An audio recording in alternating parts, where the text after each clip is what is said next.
ہم امت کو اللہ کیوں؟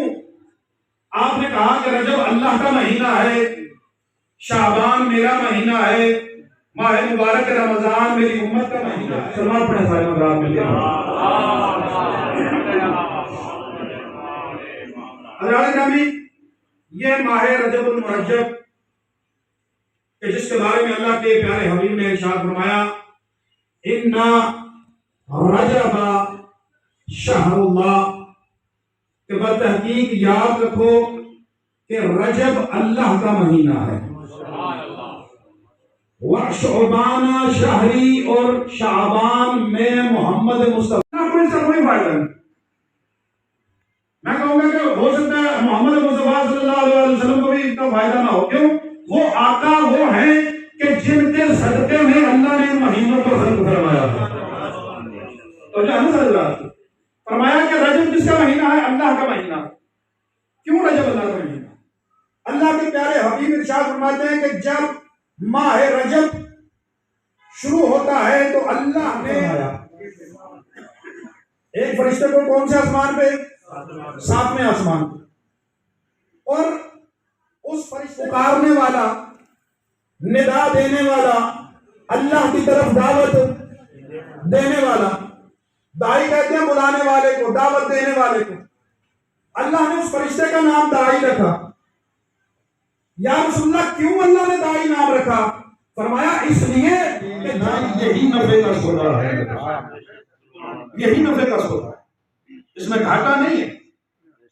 ہم لوگ سمجھتے ہیں شاید یہ نماز مولوی بتا رہا ہے، پتہ نہیں یہ نماز کتنی بڑی کوئی بلا ہے۔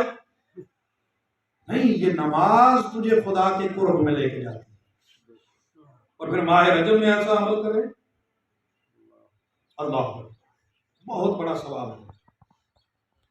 جس آقا کی آج ولادت کا دن ہے نا، اسی آقا سے روایت آپ تک پہنچانے لگا۔ مولا امام محمد باقر علیہ السلام ارشاد فرماتے ہیں، کتاب کا نام ہے اعمال شیخ صدوق علیہ الرحمہ، صفحہ نمبر 42، جو اردو کا ترجمہ ہے اس کے اندر صفحہ نمبر 42، مجلس کی پہلی وہ امالی جو ہے نا، اس کے اندر مجالس نمبر 1، مجالس نمبر 2، مجالس نمبر خدا جا میں نے تجھے بخش دیا، میں نے تجھے بخش دیا، معاف کر دیا۔ اور صرف اتنا ہی نہیں، مولا فرماتے ہیں اللہ رب العزت قیامت والے دن انہیں ہمارے مقام جیسا مقام عطا کرے گا۔ یار اس سے بڑا کوئی نفع کا سودا کہاں سے لے گا؟ اس سے بڑی بات کہاں سے آئے گی کہ جن کے صدقے میں خالق نے کائنات کو خلق فرمایا ہے، وہ فرما رہے اس مہینے میں تو ایک روزہ رکھ، اللہ تجھے ہمارا مقام عطا کرے گا۔ ہم تو یہی دعا کرتے ہیں نا، یا اللہ ہمیں اعلیٰ علیین۔ وہ اعلیٰ علیین کون ہے؟ وہ یہی محمد والے محمد کی ذوات مقدسہ۔ جب ان کے پاس مقام مل جائے تو اس سے بڑی ہمیں اور کون سی سعادت چاہیے؟ مولا فرماتے ہیں ہمارے پاس مقام ملے گا۔ اور پھر آگے مولا نے فرمایا یاد رکھو جو اس مہینے میں 2 روزے رکھے۔ کتنے روزے؟ 2۔ مولا فرماتے ہیں اللہ کی طرف سے آواز آتی ہے، او بندے خدا تو نے اس مہینے میں، میرے مہینے میں، اس مہینے کا احترام کرتے ہوئے تو نے 2 روزے رکھے، تو 2 دن بھوک پیاس کو برداشت کرتا رہا ہے، جا میں نے تیرے سارے پچھلے گناہ معاف کر۔ اللہ اگلا جملہ اس سے بھی بڑا۔ مولا فرماتے ہیں جس نے اس مہینے میں 3 روزے رکھے۔ کتنے روزے؟ 3۔ تو مولا کیا مقام اسے ملے گا؟ مولا دیکھ ارشاد فرماتا ہے یاد رکھو اللہ فرماتا ہے جس نے اس مہینے میں 3 روزے رکھے اللہ اس کے پچھلے گناہ بھی معاف کرے گا، آنے والے گناہ بھی معاف کرے گا۔ یار اس سے بڑی کہاں سے سعادت ملے گی؟ اس سے بڑا نفع کہاں سے ملے گا؟ اللہ جنت کے 8 دروازے اس بندے کے لیے کھول دیتا ہے اور کھول کے کہتا ہے بندے خدا تو نے میرے مہینے کا احترام کیا ہے، میں تیرے احترام میں اب تجھے کہتا ہوں جا جس دروازے سے چاہتا ہے جنت میں داخل ہو جا۔ بلکہ اللہ تجھے کہے گا جا جس بندے خدا کی تو بخشش کرنا چاہتا ہے، جس کی شفاعت کرنا چاہتا ہے، جا اس کی شفاعت بھی کر لے۔ اللہ اکبر۔ اور یہاں میں جملہ ایک دینا چاہتا ہوں، ہو سکے تو اس کی طرف توجہ رکھیے گا، شاید کسی کے ذہن تک یہ جملہ پہنچے۔ دنیا کہتی ہے کہ آل محمد شفاعت نہیں کریں گے قیامت والے دن۔ خدا کی قسم، جو اس مہینے میں 3-4 روزے رکھ لے اللہ اسے حق شفاعت دے دیتا ہے، تو جس کے صدقے میں اللہ کائنات خلق کرے آیا اسے شفاعت کا حق حاصل نہیں ہے؟ کل قیامت والے دن اگر کائنات پوری گناہگار ہو، وہ آ جائے اور شفاعت کے لیے فقط میرے بابا ابو طالب کو اللہ کھڑا کر دے، فقط ایک ابو طالب کی شفاعت پوری امت کو بخشوانے کے لیے کافی ہے۔ رجب المرجب اور 15 رجب المرجب، یہ 3 راتیں، ان میں اعتکاف بیٹھنے کا بھی بہت بڑا اجر ہے۔ ایک اور عمل دیتا نا، ان سب سے آسان، اللہ کے پیارے حبیب ارشاد فرماتے ہیں، یاد رکھو جو بندہ ان تمام اعمال کو انجام نہیں دے سکتا، روزہ نہیں رکھ سکتا، وہ اس مہینے میں صدقہ دے دے، اللہ اسے روزے سے زیادہ ثواب عطا کرے گا۔ ہمارا کوئی مقدار نہیں، لیکن ایک بات یاد رکھ، اگر اس مہینے کے ہر دن میں تو ایک روٹی فقیر کو اللہ کے نام پہ دیتا رہے، ایک روٹی ہر دن میں فقیر کو اللہ کے نام پہ دیتا رہے، جتنے فضائل ماہ رجب کے بیان ہو چکے ہیں، مولا فرماتے ہیں ان سب سے زیادہ اجر اللہ اسے عطا کرے گا۔ اللہ اکبر، یہ تو سب سے صوبان کہتا ہے کہ میں اور اللہ کے پیارے حبیب صلی اللہ علیہ وآلہ وسلم قبرستان سے گزر رہے تھے کہ گزرتے گزرتے اللہ کے پیارے حبیب ٹھہرے، پھر قدم آگے بڑھا، پھر ٹھہرے اور دھاڑے مار کے رونا شروع کر دیا۔ صوبان کہتا ہے میں نے آگے بڑھ کے خدمت میں عرض کیا، یا رسول اللہ کیا وجہ ہے کہ آپ نے رونا شروع کر دیا؟ اللہ کے پیارے حبیب نے ارشاد فرمایا، صوبان اس قبرستان پہ اللہ کا قہر نازل ہو رہا ہے، اللہ کا عذاب نازل ہو رہا ہے، مجھے ان مردوں کے چیخنے کی آوازیں میرے کانوں میں آ رہی ہیں، میں نے گزرتے گزرتے اللہ کی بارگاہ میں دعا کی ہے، اللہ نے ان کے عذاب میں کمی کر دی ہے، لیکن شوبان یاد رکھ، اگر ان میں سے ہر کسی نے ماہ رجب میں ایک روزہ رکھا ہوتا یا ایک رات ماہ رجب کی عبادت میں گزاری ہوتی تو اللہ کبھی بھی فشار قبر میں انہیں مبتلا ہی نہ کرتا۔ کہ علی نے وضو کے لیے جیسے برتن اٹھایا نا، علی کا وجود کانپنا شروع ہو گیا، علی نے وضو کیا، علی اور زیادہ کانپنی شروع ہو گئی، علی کا رنگ تبدیل ہونا شروع ہو گیا۔ جب علی مصلی عبادت میں آئے تو علی کی حالت یہ تھی، قریب ہے کہ علی گرے اور ضرور قبر سے انسانی سے پروار کر گئے۔ بی بی سیدہ نے مسکرا کے فرمایا، پریشان نہ ہو، تم نے ایک مرتبہ علی کی حالت دیکھی ہے، میں ہر رات 1000 مرتبہ علی کی یہ حالت دیکھتی ہوں۔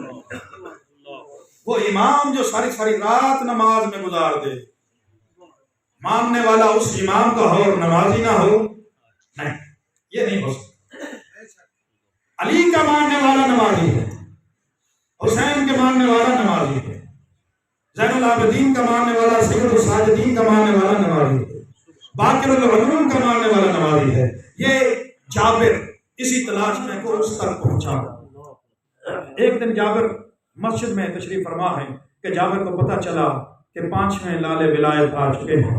جابر نے آگے بڑھ کے سوال کیا، آپ محمد باقر ہیں؟ کہا ہاں جابر، میں محمد باقر ہوں۔ جابر نے آگے بڑھ کے مولا کو سینے سے لگایا، مولا کا ماتھا چوما، ہاتھوں کا بوسہ لے کے کہتا ہے، اے مولا، آپ کے جد نامدار محمد مصطفیٰ نے صلی اللہ علیہ وسلم نے آپ کے لیے سلام بھیجا تھا کہ جابر جب میرے 5ویں کو دیکھنا میرا سلام میرے باقر تک پہنچانا۔ مولا نے کہا جابر تم پہ بھی سلام ہو، میرے جد پہ بھی سلام ہو۔ اور جابر اور کیا کہا تھا؟ جابر نے دیکھ کے کہا مولا میرے آقا نے ارشاد فرمایا تھا جابر جب تو میرے 5ویں کو دیکھ لے گا نا اس کے بعد تو چند دن زندہ رہے گا، پھر اس دنیا سے رخصت ہو جائے گا۔ تاریخ گواہ ہے کہ جابر مولا کو ملنے کے بعد چند دن زندہ رہا اور دنیا سے رخصت ہو گیا۔ یہ کیسا سوال ہے؟ کہا سرکار بچہ ہوں، بچپنے کی طرح سوال کروں گا، آپ جواب سلونی کا دعویٰ آپ نے کیا، جواب آپ دیں، برا تو نہ منائیں. کہا اچھا چلو پوچھو، کہا زبان ہے، کہا ہاں ہے. کہا اس سے کیا کرتے ہیں؟ کہا اس سے میں چکھتا ہوں، چیزوں کے ذائقے کو چکھتا ہوں. کہا اچھا آپ کے پاس کان ہے؟ کہا ہاں ہے. کہا اس سے کیا کرتے ہو؟ کہا آواز کو سنتا ہوں. کہا سرکار آپ کے پاس ہاتھ ہیں؟ کہا ہاں ہے. اس سے کیا کرتے ہیں؟ کہا میں ان سے چیزوں کو مس کر کے دیکھتا ہوں کہ کون سی چیز کیسی ہے، لمس کرتا ہوں. کہا اچھا آپ کے پاس آنکھیں ہیں؟ کہا ہاں ہے. کہا ان سے کیا کرتے ہیں؟ کہا ان سے دیکھتا ہوں. کہا آپ کے پاس دماغ ہے؟ توجہ رہے یا آپ کے پاس عقل ہے، دماغ ہے؟ کہا ہاں ہے. کہا اس عقل و دماغ سے کیا کرتے ہیں؟ کہا جو کام ان اوزار سے کرتا ہوں نا، حواس ہمسا سے انجام دیتا ہوں، یہ دماغ انہیں کنٹرول کر کے بتاتا ہے مجھے یہ کام صحیح ہے، یہ کام غلط ہے، یہ ذائقہ میٹھا ہے، یہ ذائقہ کڑوا ہے. جب آنکھ دیکھتی ہے تو وہ دماغ مجھے بتاتا ہے اسے دیکھنا حلال ہے، اسے دیکھنا حرام ہے. یہ ساری چیزوں کو کنٹرول کرنے والا دماغ ہے. یہ مسکرا کے بول کے کہتا ہے آغا تو پھر آپ کی عقل کہاں ہے کہ جو آپ بیان کر رہے ہو کہ پوری کائنات کو اللہ نے محمد کے بعد لاوارث چھوڑ دیا؟ نہیں، جب آپ کے وجود کی چھوٹی سی کائنات پہ اللہ نے ایک امام کو مقرر کیا ہے تو اتنی بڑی کائنات کو اللہ امام کے بغیر کیسے چھوڑ دے؟ آسان فرمائے پروردگار عالم ان کی اولاد کو صبر جمیل عطا فرمائے اور اپنے والد کے لیے انہیں زیادہ سے زیادہ کار خیر کرنے کی توفیق عطا فرمائے. میں سمجھتا ہوں کہ روایات میں جو ہم نے پڑھا ہے کہ جو بندہ بھی مسجد و امام بارگاہ جیسی عظیم عمارتوں کو بنوا کے چلا جاتا ہے، یہ مسجد جب تک باقی رہتی ہے اس کے نامہ اعمال میں اس کا اجر و ثواب جاتا رہتا ہے. ان کی بخشش کے لیے یہی کافی ہے کہ انہوں نے آل محمد کے نام پہ مسجد کو بھی خدا کے نام پہ رکھا اور آل محمد کے نام پہ انہوں نے امام بارگاہ کی تعمیر کروائی اور آل محمد کو مانتے ہوئے اس دنیا سے رخصت ہوئے انہیں کی محبت میں. اور پیغمبر کا فرمان ہے، تفسیر کبیر اہل سنت کی بہت بڑی تفسیر ہے، اس کے اندر علامہ فخر رازی نے ایک جملہ ارشاد فرمایا من مات علی حب آل محمد مات شہیدا، کہ جو آل محمد کی محبت میں مر جائے چاہے وہ گھر کے بستر پہ پڑا مر جائے وہ شہید کی موت مرتا ہے. اور جب کوئی شہید ہو کے اس دنیا سے جاتا ہے تو اللہ اس کو مغفرت کر دیتا ہے، یقیناً وہ بخشے جا چکے ہیں. آج ہم جو بیٹھے ہیں ان کی بلندی درجات کے لیے بسم اللہ الرحمن الرحیم قل اللہ احد اللہ الصمد لم یلد ولم یولد ولم یکن له کفوا احد. بسم اللہ الرحمن الرحیم قل اللہ احد اللہ الصمد لم یلد ولم یولد ولم یکن له کفوا احد. بسم اللہ الرحمن الرحیم قل اعوذ برب الفلق من شر ما خلق ومن شر غاسق اذا وقب ومن شر النفاثات في العقد ومن شر حاسد اذا حسد. بسم الله الرحمن الرحيم قل اعوذ برب الناس مالك الناس اله الناس من شر الوسواس الخناس الذي يوسوس في صدور الناس من الجنة والناس. بسم الله الرحمن الرحيم الحمد لله رب العالمين الرحمن الرحيم مالك يوم